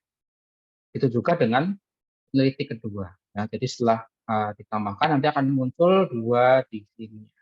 Ya, 2 peneliti selanjutnya ya. Kalau penelitinya 2, kalau penelitinya 3 gimana? 4 gimana ya? Tinggal ditambahkan saja kontributornya. Lalu keywords-nya, ya, keyword-nya adalah keyword dari penelitiannya. Nah, biasanya ada keyword 1, keyword 2 gitu ya, dan sebagainya. Lalu judulnya sudah, ya, abstraknya sudah, ya, keyword-nya sudah, kontributornya sudah, ya, di sini juga tadi sudah oke, kita pilih save and continue, dan tahap terakhir adalah finish submission. Oke, juga ada confirm, sure ya, tinggal oke saja. Ini dia akan memproses ya, dia akan masuk ke dalam antrian komite etik ya. Ini masih muter-muter, berarti pasti proses mengunggah file ini ke komite etik. Nah, oke, kita tunggu sebentar ya. Kita tunggu sampai proses submissionnya. Nah, ketika sudah berhasil mengunggah ya teman-teman, maka di halaman antrian submission, ini kan antrian ya, kalian akan mendapatkan ID. Ya. Di sini tuh ID penelitian. Ini perhatikan, ya, teman-teman yang akan melakukan submit itu di sini ada ID. Ini adalah ID penelitian. Nanti kadang-kadang dari komite menanyakan ID-nya berapa. Ini ada kendala ya. Ini ID-nya. ID, ini nama autornya, judul penelitiannya. Statusnya pasti submission. Oke, apa sih status submission? Ya, kita klik di sini. Terdapat beberapa rangkaian tahapan untuk sampai penerbitan surat etik penelitian kesehatan. Yaitu di tahap submission nanti ada proses review, copy editing, production. Nah, di submission teman-teman bisa melihat submission file. Jadi file-file yang sudah diunggah sebelumnya. Pas di submission, ternyata kalian lupa. Aduh, saya lupa satu nih. Saya lupa belum mengunggah satu file itu bagaimana? Disediakan menu yaitu discussion ya, teman-teman. Ya, discussion. Ya, kalau misalnya kurang satu, misalnya ada file kurang, tinggal discussion. Ya, di sini subjeknya adalah kelengkapan berkas apa sebenarnya. Yang kurang misalnya adalah dokumen A, dokumen B, misalnya. Ya sudah di sini. Nanti kalian berikan pesan menginformasikan bahwa saya kurang gitu ya, kurang ini bla bla bla gitu ya, kurang kelengkapan ini. Jadi tinggal diunggah saja, diupload, ini artikel lagi, unggah di sini, ini yang kurang misalnya bukti transfernya kurang gitu. continue ya, continue lagi, complete. Nah, kalau lebih dari satu ya unduh lagi, upload level yang kurangnya. Nah, di sini sudah oke. Nah, di sini akan masuk juga ya, masuk kelengkapan berkas. Karena kalian tidak bisa lagi mengunggahnya di sini, sehingga kalian bisa menambahkannya pada discussion ini ya. Nah, kalau kita klik, dan di sini ada file bukti transfer yang kurang diunggah tadi. Oke, sampai tahap ini teman-teman berarti sudah selesai mengirimkan berkas penelitian kesehatannya, sudah selesai. Lalu apa yang selanjutnya kita tunggu sampai proses penerbitan? Jadi teman-teman akan melewati tahap review ya. Jadi nanti ketika artikelnya sudah dirasa lengkap, itu akan masuk tahap review. Ya. Ataupun nanti ini muncul accept submission. Accept submission berarti kelengkapannya sudah lengkap dan dinyatakan bahwa kalau kita lihat di sini ya, masuk ya, accepted ya. Mungkin karena mungkin dari komite etik ini melihat bahwa ini sudah bagus, sudah lengkap semua, sudah layak diterbitkan, langsung muncul accepted. Jadi kalau sudah sampai tahap accepted, nanti di sini ya mungkin langsung masuk ke copy editing ataupun production, berubah. Tidak lagi di submission, tapi sudah langsung masuk ke production. Yang sudah ada dikeluarkan PDF dan juga bahasa Inggrisnya, sudah masuk ke sini. Ya, karena teman-teman lengkap, ya lengkap di sini. Ya, langsung mendapatkan surat layak etik, ya langsung dikirimkan via OJS dan juga masuk notifikasinya tuh via email dari peneliti ya. Makanya emailnya harus email yang aktif, bukan email fake atau email palsu. Tidak. Jadi harus email yang aktif. Nah, ketika teman-teman ada expedited ya di sini, berarti masuk review ya. Oh, ternyata masih kurang yakin nih, masih kurang layak ya. Makanya harus tadi direview oleh tim penelaah. Masuknya di mana? Masuknya ke sini, teman-teman. Masih ada review, nanti juga ada discussion seperti ini ya. Kurang ini. Nanti ada semuanya di menu discussion. Review. Nah, juga ada juga statusnya adalah full board. Status exempted, expedited, all board, ataupun tidak bisa ditelaah, semuanya akan di-emailkan. Tapi emailnya hanya email notifikasi saja ya teman-teman ya. Nah, kalian harus mengecek secara mandiri di sini. Ya, di sini. Semuanya tuh dicek secara mandiri ya. Di review, discussion, ataupun statusnya tuh di tahap-tahap ini, dicek. Ya. Kalian juga bisa melihat, oh statusnya sudah sampai mana nih tahapnya. Oh, baru masuk review, karena baru 1 hari. Ya, tidak mungkin ya, tapi hari ini besok langsung keluar surat layak etik ya kan nggak mungkin. Jadi tolong teman-teman juga yang mengajukan ya, karena proses penelaahan itu lebih dari 1 orang ya, reviewnya lebih dari 1 orang, tentunya membutuhkan waktu di sela-sela dari kesibukan tim komite etik ya, karena seperti Pak Made juga kan sebagai dosen juga ya, sering praktek di sana di rumah sakit mana ya. Juga Bu Rani sebagai farmasi ya, juga baginya Bu Linda di kebidanan anestek. Itu membutuhkan waktu ya, membutuhkan waktu. Jadi tidak mungkin sabit hari ini besok keluar atau 3 hari keluar ya. Kita sudah menyepakati untuk proses ini ya 10 hari kerja. Ya teman-teman ya, 10 hari kerja dan juga bisa diusahakan lebih cepat tergantung dari kelengkapan dokumen ataupun dinilai layak ya. Kalau yang lancar-lancar saja itu kurang lebih seperti itu. Tapi kalau misalnya ada kendala, dinyatakan kurang valid dan seterusnya, akan menambah hari ya, akan menambah proses tentunya. Ya, tentunya seperti itu ya, tergantung dari nanti statusnya adalah exempted, expedited, full board ataupun tidak bisa ditelaah. Nah, kalau yang sampai full board ini ya, nanti akan banyak sekali discussion yang muncul di sini ya, di review ya, nanti akan muncul discussion saling berdiskusi antara peneliti dengan tim komite etiknya. Dibalasnya semuanya harus lewat discussion, tidak melalui WhatsApp lagi. Ya, karena kalau WhatsApp itu akan tertumpuk-tumpuk ya teman-teman semuanya ya, akan tertumpuk ya, tidak terbaca, nanti malah kelewat-kelewat terus ya. Seperti itu. Jadi semuanya harus lewat OJS ini ya, semuanya dicek secara mandiri ya, teman-teman. Ya, baik dari expedited, full board ataupun tidak bisa telaah. Nah, bagi yang tidak bisa telaah itu harus submit lagi seperti prosedur awalnya. Seperti ini. Nah, ini terkait dari harga dan sebagainya nanti akan dijelaskan untuk yang tidak bisa ditaah, nanti akan dijelaskan oleh tim ya, Bu Rani ataupun Bu Lina atau Pak Made terkait dengan yang tidak bisa ditaah. Oke ya, saya lanjutkan.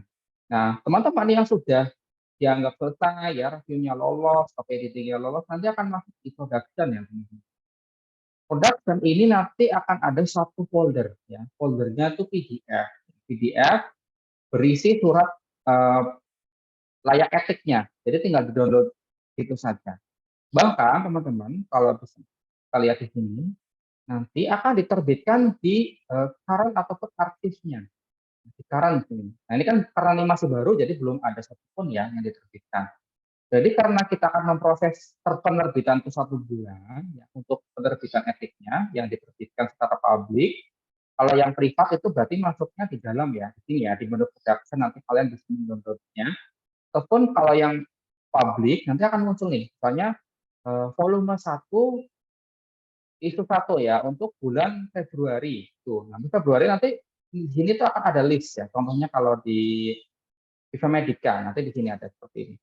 Nanti ya volume 1 nomor 1 tahun 2023 bulan Februari. Itu nanti akan muncul di sini surat etiknya ya, nomor judul penelitiannya, autornya, nanti PDF-nya diklik saja, itu bisa di-download sebagai surat layak etik.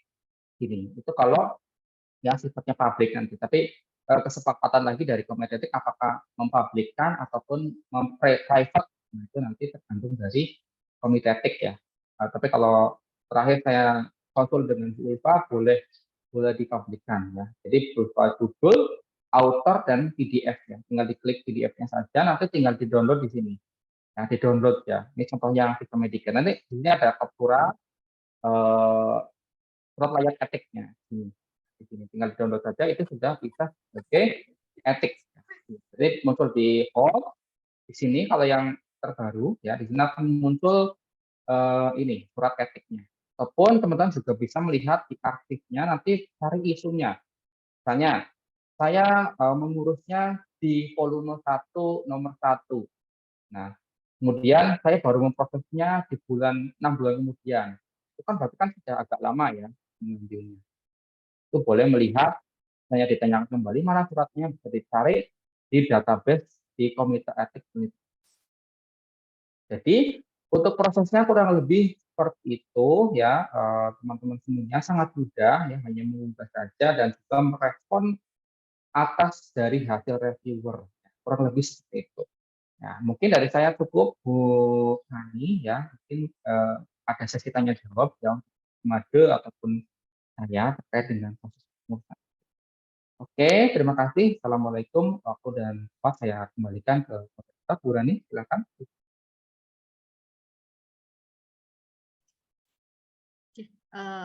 Terima kasih Pak Ipung atas materi atau presentasi tata cara pengajuan etik terbaru di UHB. Bapak Ibu atau mungkin rekan-rekan mahasiswa, apakah ada yang perlu kita diskusikan atau silahkan untuk mengajukan pertanyaan sambil menunggu.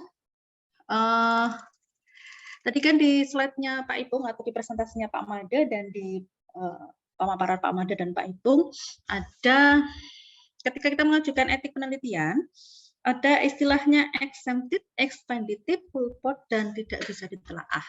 Ya, untuk sebagai informasi saja, untuk pengajuan yang kita sebut dengan exempted, ya, kalau pengajuan dari pengaju etik penelitian, ketika dinyatakan exempted oleh sekretaris etik, nanti kurang lebihnya surat akan masuk ke email Bapak Ibu via OCS maksimal 1 minggu hari kerja, terhitung hari kerja, 1 minggu hari kerja. Kalau untuk expedited, itu tadi sudah dipaparkan oleh Pak Made, ketika ada beberapa catatan dari resum sekretaris atau kesekretariatan nanti, ada expedited maksimal revisi 14 hari, dari Bapak Ibu yang mengajukan, kemudian surat akan dikeluarkan 1 minggu setelah ajuan Anda yang tadinya expedited terexemptedkan, ya, terloloskan, gitu ya. Kemudian ketika ajuan etik panjenengan Bapak Ibu semua full board, maka jadwal presentasi ya, kalau full board itu harus presentasi di depan 5 penelaah minimal. Nanti jadwal menyesuaikan dan akan diinformasikan via email OJS juga kapan Anda harus mempresentasikan etik panjenengan ketika itu dinyatakan full board ya. Tapi setelah full board presentasi ya Anda merevisi beberapa masukan dari penelaah, setelah itu pengajuan awal kembali. Nah, ketika tadi di alur pengajuan ketika menyatakan tidak bisa ditelaah, maka pengajuannya dimulai lagi dari awal pengajuan. Makaten nggih. Ini di kolom chat. Assalamualaikum Bapak Ibu, mohon izin bertanya, surat pernyataan ketua peneliti harus ada materi atau tidak Pak Ipung? Bisa dibantu untuk menjawab ini untuk pertanyaan tersebut? Sebelumnya gimana peran? Yang prosedur sebelumnya? Tidak Dengan- perlu.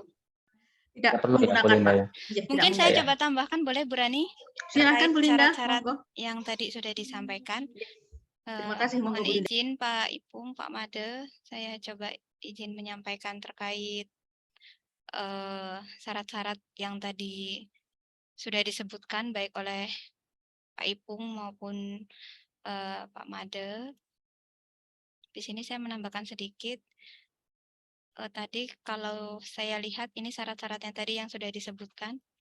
Saya ulang lagi ya agar semua peserta juga lebih jelas.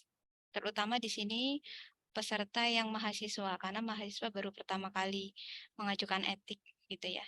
Kalau misalkan dosen mungkin sudah beberapa kali, tapi kalau mahasiswa baru sekali. Jadi di sini tadi ada pertama adalah surat permohonan etik. Nah, surat permohonan etik yang tadi sudah dijelaskan Pak Ipung ini didapatkan dari Lembaga Penelitian dan Pengabdian Masyarakat di UHB. Kemudian yang kedua, surat pernyataan ketua mematuhi etik. Ini juga dari LPPM, ya, Lembaga Penelitian dan Pengabdian Masyarakat. Di sini nanti akan ditandatangani oleh Ketua LPPM, Bu Etika, ya. Kemudian sudah dapat stempelnya juga. Dan jangan lupa setelah mendapatkan surat itu, harusnya mahasiswa atau yang mengajukan etik itu juga tanda tangan di situ, tanda tangan virtual. Seharusnya seperti itu.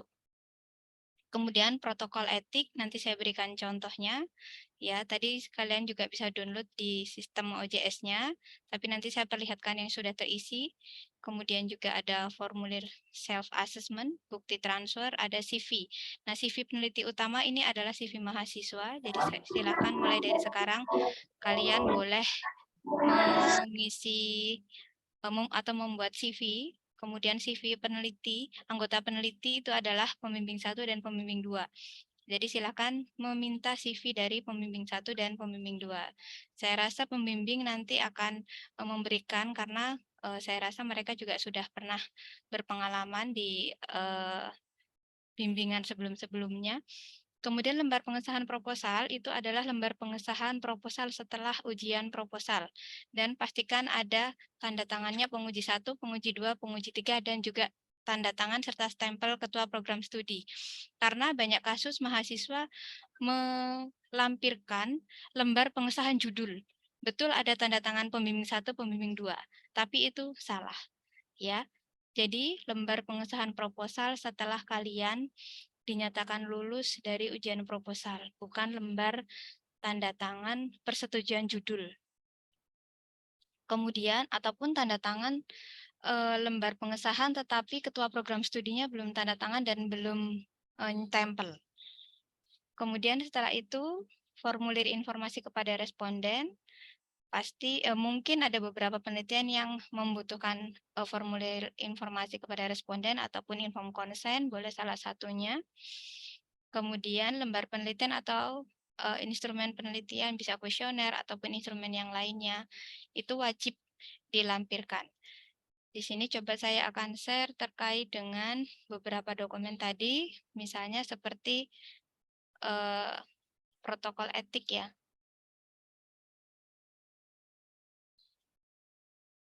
Nah, protokol etik ini bukan kosongan diemailkan ke kita, ataupun bukan tidak melampirkan sama sekali, karena dari sini kita bisa melihat proposal dari rekan-rekan semua yang diajukan.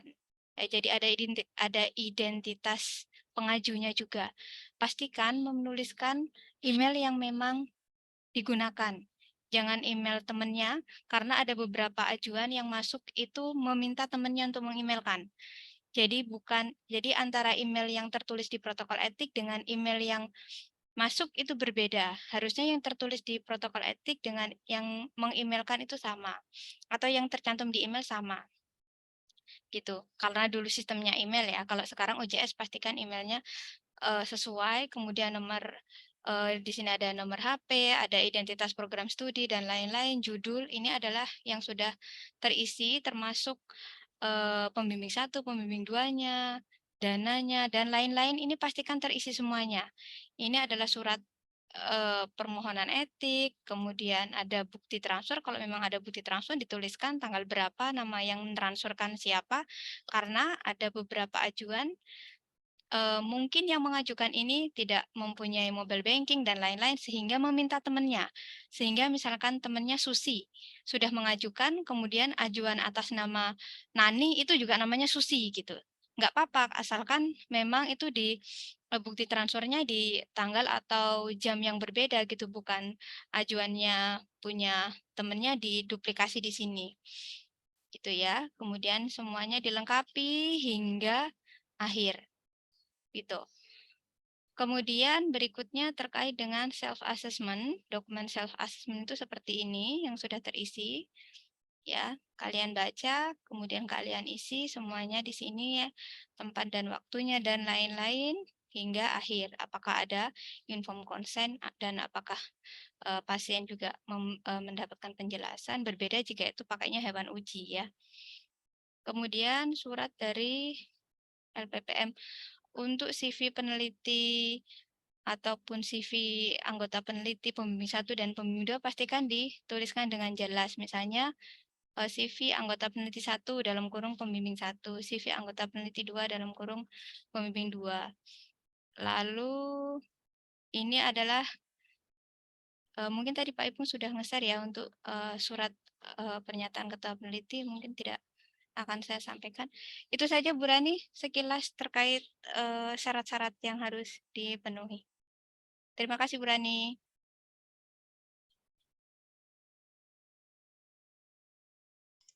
Terima kasih masukannya Bu Linda. Kita lanjutkan. Jadi alurnya, kemudian berapa contohnya sudah ada ya, nanti tinggal disesuaikan dengan penelitian masing-masing. Tetapi tadi beberapa contoh, ini yang dicontohkan Bu Linda tadi adalah penelitian tentang komunitas. Jadi, kalau untuk farmasi ada penelitian laboratorium. Sebenarnya penelitian itu ada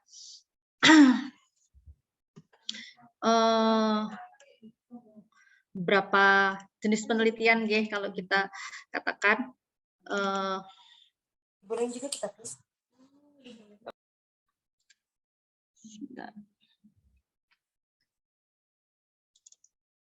Jadi kalau penelitian itu ada penelitian tidak laboratorium dan penelitian laboratorium. Ini terkait dengan pertanyaan selanjutnya. Assalamualaikum Bapak Ibu, mohon izin bertanya, salah satu syarat pengajuan etik yaitu penelitian berkaitan dengan makhluk hidup. Jika penelitian terkait bakteri, apakah perlu membuat pengajuan etik Bapak Ibu? Izin saya saya sampaikan prakartanya terlebih dahulu, nanti Pak Made ditambahkan ke Pak Made. Sebenarnya kalau kita menyatakan etik penelitian adalah yang kita perhatikan adalah subjek penelitian, ya. Subjek penelitian itu ada manusia, ada hewan, kemudian ada penelitian laboratorium tanpa subjek manusia dan hewan. Ya. Kalau subjek penelitian manusia itu ada dua jenis ya, yaitu langsung maupun tidak langsung, kemudian penggunaan data sekunder. Kalau langsung tidak langsung itu bisa jadi penelitian subjek penelitian manusianya adalah data darah, suspek atau mungkin TB dan lain sebagainya. Ya, untuk hewan, subjek penelitian hewan itu secara garis besar dibagi menjadi dua karena penelitian farmasi, ya. biasanya seperti itu, ada anvertebrata sama vertebrata. Jadi hewan yang vertebrata itu contohnya ya mencit, tikus, kelinci. Pasti dia karena dia sebagai subjek penelitian, oleh karena itu harus dilakukan pengajuan etik. Untuk subjek penelitian yang hewan ujian vertebrata, misalnya apa? Nyamuk, bakteri, ya, itu adalah salah satu jenis hewan yang vertebrata, ya harus diajukan karena dia sebagai subjek penelitian, maka harus dilakukan pengajuan etik penelitian. Oke, jadi kemudian itu Pak Made mau bagaimana ditambahkan untuk jawaban pertanyaan tadi, monggo Pak Made. Saya hanya sepintas menjelaskan sedikit ini karena biasanya kalau pertanyaan ini dari farmasi nih biasanya. Monggo Pak Made. Ya. Terima kasih Bu Rani. Jadi di aturan main untuk etik penelitian pada sampel dengan manusia ya, itu wajib dilakukan pengurusan etik penelitian. Artinya si proposal ini sudah lulus, dia juga harus lulus etik penelitian. Sangat riskan, bukan sangat riskan dan disalahkan jika Anda tidak mengurus itu gitu. Ada beberapa hal yang sudah tadi saya sampaikan. Nah, kalau masalah yang vertebrata sama yang tadi disampaikan Bu Rani, saya juga pernah mendengar itu ya. Silakan diurus juga ya kalau di farmasi ya. Nah, secara umum yang saya perlu tekankan adalah jika sampelnya itu adalah manusia harus diurus. Katanya kalimat di garis bawah itu harus ya. Sehingga Anda tidak kena nanti hukum legalitasnya, Anda juga aman sebagai researcher baru belajar atau sebagai profesional, dan juga kita mengindahkan humanity, arti dari humanity itu, ya. Walaupun di sini sebagian besar saya lihat sih penelitian-penelitian yang ada di UHB prodinya karena kesehatan banyak sekali itu subjeknya manusia, entah pasien, entah keluarganya, entah anaknya, ya itu semua manusia, gitu ya. Jadi harus ngurus, Bu Rani. Begitu penjelasan dari saya. Terima kasih.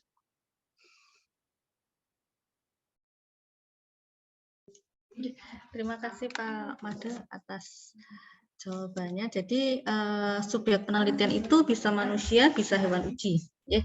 Jadi tetap diurus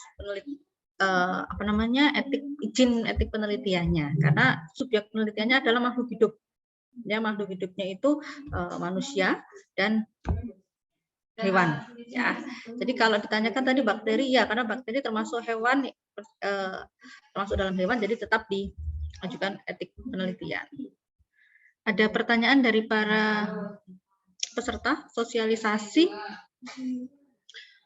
pada siang hari ini. Monggo kami silakan untuk langsung unmute saja. Monggo. Apakah ada pertanyaan dari beberapa dari peserta sosialisasi sistem informasi kepengurusan etik penelitian di UHB? Monggo saya buka sesi diskusi tanya jawab.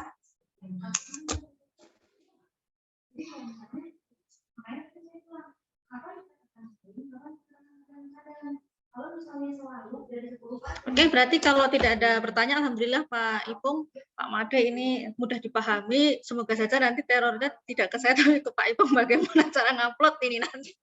Siap-siap untuk admin LPPM untuk mendapatkan ini gimana cara nguploadnya, ini saya bukanya gimana, gitu ya. Ini ketutup gimana? Siap-siap ada ya Pak. Siap. Nanti dimulai dari Pak Made dan Pak Ipung ini nanti. Komandannya nanti Pak Made dan Pak Ipung, karena nanti kayak begitu sudah ajuan masuk. Bu, izin bertanya Bu.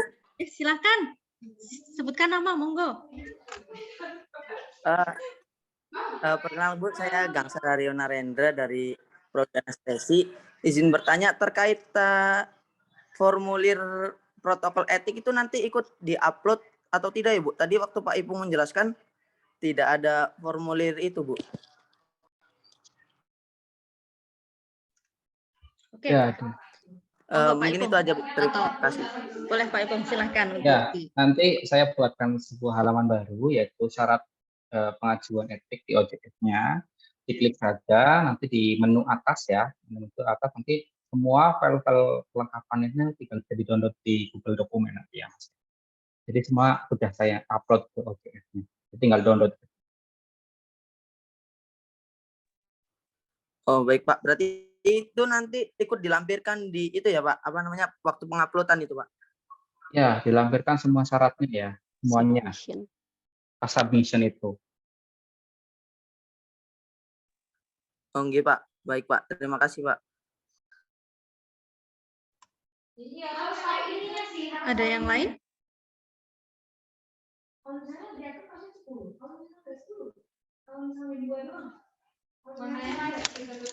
Sudah cukup, berarti kalau sudah cukup tidak ada pertanyaan, alhamdulillah, berarti mudah dipahami, semoga saja. Tapi mungkin karena ini penyesuaian ya Pak Ipong, jadi nanti mungkin sedikit repot di awal-awal, kemungkinan ya jangan sampai 6 bulan repotnya ya Pak. Karena biasanya kalau pengajuan kan 1 semester, karena kita skripsi itu 1 semesternya Pak. Oke, jadi Bismillah, semoga bisa alhamdulillah semoga bisa dipahami begitu nggih. Jika sudah tidak ada, maka sebelum kami tutup, terima kasih atas materinya untuk Pak Made dan Pak Ipung. Oke, saya panggil Pak Ipung aja nih Pak Anjih karena lebih familiar begitu nggih. Kami simpulkan sebelum kami tutup, kami simpulkan bahwa pengajuan etik penelitian, pengajuan kepengurusan pengurusan etik penelitian di UHB, kami alihkan dari Komisi Etik Penelitian melalui OJS. Jadi nanti akan sebenarnya lebih simpel untuk pengaju, tapi agak lebih ribet untuk penelaah, Pak. Jadi lebih simpel untuk pengaju, tapi agak ribet untuk penelaah, tapi tidak apa-apa. Mari kita berubah menjadi yang lebih baik. Terima kasih kehadirannya kepada Ibu Warek 1, Ibu Ketua LPPM, Bapak Sekretaris LPPM, Ibu Dekan Fakultas Kesehatan, Bapak Ibu Kaprodi di Fakultas Kesehatan, kemudian pembicara Pak Made dan Pak Ipung, kemudian rekan-rekan Komisi Etik, rekan-rekan Komisi Etik Penelitian yang hadir pada Zoom kali ini ada Bu Linda, Bu Ani, Miss Ani, Bu Linda, terima kasih atas kehadirannya. Kami tutup, mohon maaf apabila selama proses mengawal sosialisasi sistem informasi kepengurusan etik penelitian kesehatan pada siang hari ini banyak kesalahan dan tutur kata. Terima kasih atas kehadirannya. Kami tutup. Assalamualaikum warahmatullahi wabarakatuh. Waalaikumsalam warahmatullahi wabarakatuh. Semangat semuanya ya. Ya. Pak.